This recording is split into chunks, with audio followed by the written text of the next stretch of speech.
Hey, what's up guys? Jake with Legacy 4x4 here again, and today we're back working on my do-it-yourself square drop, teardrop camper trailer that I'm building. With that said, we're doing paint today. Let's go and get started.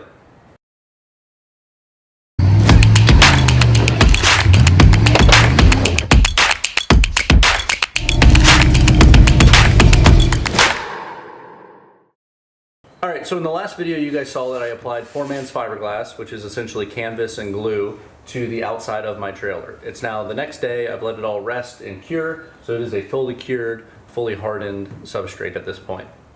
Now for paint, we're going to be applying a tintable Raptor liner onto the outside of this trailer. I'm going to go with a battleship gray, like a dark kind of gray color, for the main body of this trailer. The rear hatch door, when I get to that, and the side doors and stuff are going to be a different finish, but for now we're going to be doing this this gray primer, or gray rhino liner on the outside of the trailer. So we've got everything done. I've already gone through and I saved everybody the effort of having to watch me mask this thing. Masking is extremely important, especially when you're using bed liner, because if you get this bed liner on anything you don't want it on, if you don't wipe it off immediately, it is there forever. There is almost no good way to get Raptor liner or other bed lining products off of substrate that you don't want it to be on once it's fully cured. It's one of the benefits of bed liner, but it's also one of the downsides of working with it. So for this one, we're going to be doing it onto all of our canvas here. We've got the whole thing masked off, and I've got all of our openings, such as this window and all the door openings, all sealed up with some plastic drop cloth so that we don't get any of the Raptor liner into the inside of the trailer or anywhere else that I don't want it. Now, I've never actually used the tintable Raptor liner, but I've used Raptor liner itself several times. So some things that you're going to need for this: you're going to need an air compressor, you're going to need a respirator. Definitely going to want to have a respirator. Ideally do this outside, but it looks like we're going to have some bad weather coming in later today, so I'm going to do it inside with my door open, but definitely wear a respirator. You'll need the air compressor to run the gun. You can roll Raptor liner on, but I prefer the spray-on method. I think it has a more even finish personally, and less of a textured look to it, which is kind of what I'm going for on this. I'll bring you guys over to the welding table here in a second, and I'll show you guys what we've got for the products that we're going to be using. In this video, we're only going to be Raptor lining this because it's going to take a couple days to dry, and then we're going to come back in and start installing some of our finishing touches onto this trailer before we move on to the inside to finish the inside. So let me bring you over to the table, and I'll talk about the products. Alright, so sorry if it's a little dark in here. The lighting is kind of weird coming from that side of the garage door, but for our products, I've got a 6-quart kit of Raptor liner here. This is the tintable version of it, and it comes like this, so it's a tintable base product. Now, Raptor liner is a 2-part epoxy solution, so it also comes with some of the hardener. This kit happened to come with one of the big bottles and then 2 of the small ones. I don't know where I put it, but I also have some tent. So this is from TPC Global, or Custom Shop, and this is tintable bed liner tent for this product. Now the other one that you can use, Raptor liner does sell little tent packets, and they work exactly the same way, but you just pour the tent packets in there. In hindsight, I think I probably should have gone with the tent packets because they're all like single serve units, so you just put one packet in there and you know you get the right color. For this, I'm gonna have to measure out the proper amount of this for each one of my bed liner kits here. If you buy one of the full-on kits, it comes with a spray gun. I personally treat these spray guns as if they are disposable. So some people clean these and reuse them. I don't. I just throw them away afterwards when I'm done with them. This kit actually, the last time I used Raptor liner, it didn't come with this, but this kit actually came with a little regulator and all the fittings except for the one that goes to my hose. So I actually thought that was kind of nice. I usually would just take a regulator off of one of my other paint guns or off of my powder coat kit, but this came with a regulator. Now this is a siphon type gun, so you put the bottle on here, it screws into this kind of like a powder coat bottle, and then obviously the paint comes out of the nozzle here. Pretty nice little gun though. I've used these before. They're really good for Raptor liners because the orifice on the end of these guns is larger than what a standard paint gun would have. So I would not try to use a standard paint gun. I would just use the one that comes with the kit personally. I have tried to spray Raptor liner through smaller paint guns before, and it gets clogged up in the nozzle and it makes for an uneven, kind of unpleasant finish. So the way this works, these kits are actually kind of cool, and if you guys have been following the channel, you've seen me bedline stuff before. I've used this product quite frequently, this or other ones quite frequently, for different projects, different beds of trucks, etc., etc. I always like, if I can get this out, I really appreciate their attention to detail, because this little thing comes with a little like fill spout. You pull them out and you actually have like a nice easy thing, so you don't need to grab any funnels or anything like that. So I always appreciate that when I use Raptor products. Otherwise, that's all we need. And then you'll have your respirator, of course, and all that kind of stuff. So with all that done, I'm gonna start mixing these up. The process is pretty simple. You'll see that the tenable kit is only filled to about here in the bottle. You fill up to this line here with the hardener, and then put in a little bit of the tent, and then just shake it vigorously for 2 or 3 minutes, and then you're ready to start spraying. So I'm gonna do that now. I'm gonna get this first can mixed, and then we're gonna start with some of the easy sections of the trailer and then move on and do the whole thing. So let me get this mixed up, and then we'll start spraying the trailer. Oh, another thing before we get started, respirator. This is an N95 type respirator that I use for this type of work, and wear gloves. And if you can't, wear long sleeves and stuff too. I'm gonna be in shorts and a t-shirt because it's kind of hot out here today, but if this gets on my skin, it's gonna take forever to get off. So wear gloves, wear long sleeves if you can, and try not to get any on your skin because it's kind of a pain to get off. But let's shake up some of this wire and liner.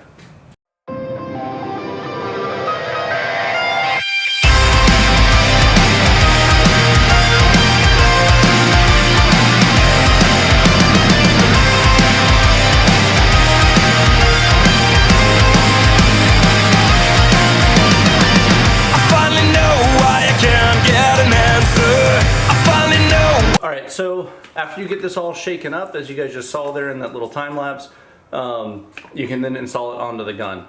Now, Raptor liner works best if you do light coats, so don't try to just go through and do one giant coat on this in one go. You want to do nice light coats, do 2 or 3 of them to get the full coverage that you're looking for. So I'm going to see how far this one bottle goes.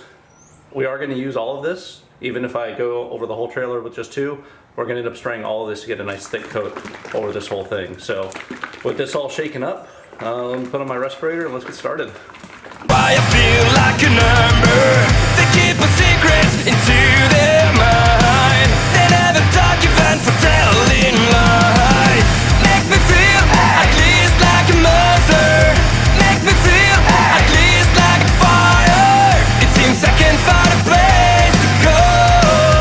There's a world of things I'll never know.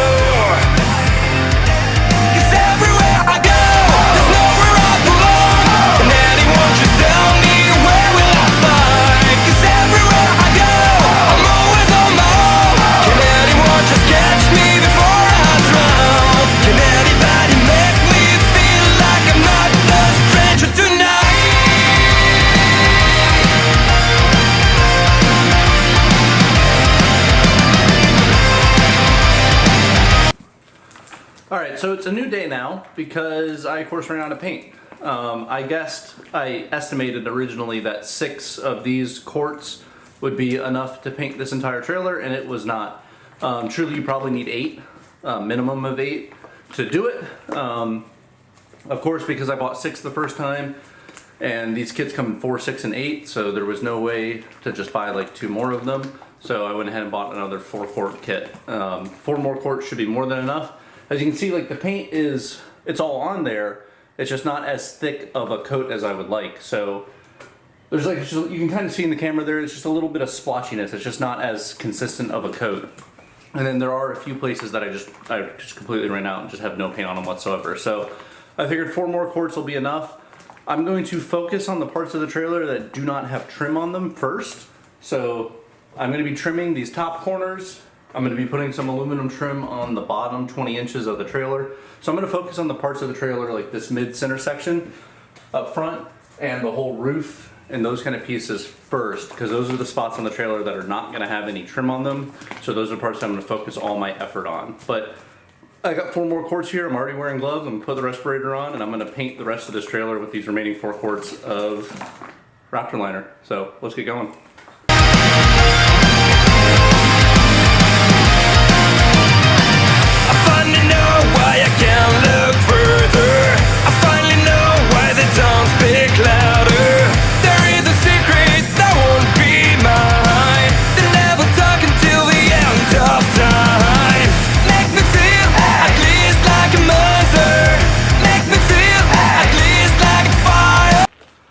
Alright, now I just finished spraying all of that paint, the last little bit of it that I had. I'm going to get out of these fumes for a little bit, so Bed liner does produce a pretty decent amount of fumes. It does dry to the touch mostly after about an hour.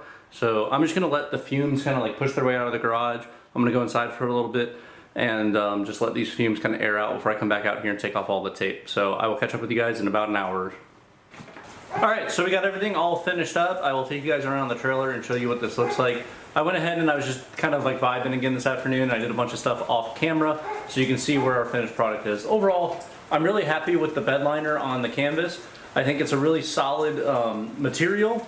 I think it's gonna help the waterproofing of the canvas. Although like the glue and everything is waterproof, this is gonna help provide another layer of protection, but I'm 100% sure this trailer is 100% waterproof now. Now I've not gone through and I've not done any of the siliconing yet. I've got to do a lot of caulk, like around the air vent and some other places, but I'm really happy with how this thing's starting to look. So let me get you guys off the tripod and I'll walk you guys around the trailer. All right, so starting from this side, you can see this is the bed liner.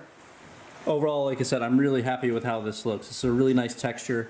It feels really good under the fingers, and I think it looks really good on the trailer. Now there's some little stuff like where I did the fiberglass work and some things where like I could have done better, but overall I'm very happy with this. I added in some trim around the top of the trailer. This is actually like 90-degree staircase or wall protector, but it was cheap and it came to me quickly, and so I used this because I wanted to go with this color, but I went with this style of trim to cover up that seam so you don't see more of that like uneven Poor Mans Fiberglass work that I did. I carried it along down back here along the rear hatch, and I folded it. I need to smooth this out a little bit more, but I folded it along that inner rail to give a nice finished look. Down here at the bottom, I also added in a piece of aluminum flashing that goes from the front of the trailer to the rear. Again, just to kind of like give it like a cool little contrasting look. So this is just really cheap aluminum flashing you can buy at a hardware store. Down here, what you can see clamped down here, this is where the steps were. I had some excess of this black rubber diamond mat, so I glued some of that down there just to give you a little bit of traction on the side of the trailer there. Now, I added in this exterior light right here, and I also added in the fan. I've not wired the fan yet or done any of the inner pieces, but I put the fan up on the roof. I did have a little bit of overspray because I didn't mask enough, so that's a little annoying, but we'll deal with that. And I got to come through and cut off some of these little frayed ends from the bottom of the fiberglass down there.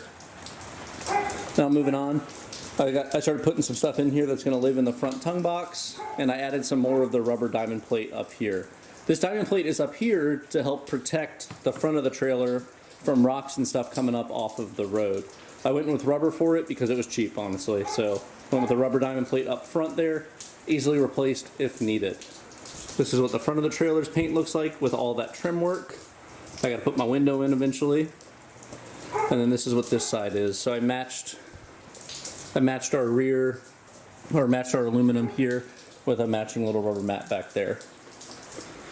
That's the rear of the trailer that I've been putzing around on, but it's not done yet. And then you can see here, folded it along that ridge as well. So as you guys just saw, overall, it's not perfect. This obviously didn't come off of a showroom somewhere made by a professional manufacturer, but I'm really happy with how this looks. I'm going to be happy with the performance of it, I'm sure. It feels nice, it looks nice. I'm very satisfied with how this is shaping up at this point. So I really like this. I like the material. I like the little silver stainless steel and aluminum accent pieces that we have here. So again, overall, I'm really happy with how this is shaping up. I don't know what the next video is going to be exactly. I'm kind of just like rolling around on stuff like this, just getting some parts of it done.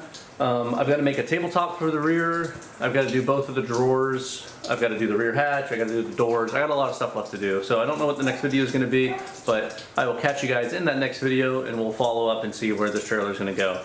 Overall, I hope you guys like this. I'm really happy with how this is looking. Again, I know it's not perfect, but I'm very satisfied with the product so far. So I hope you guys like this. Make sure to like, share, and subscribe, and I'll catch you all in the next one.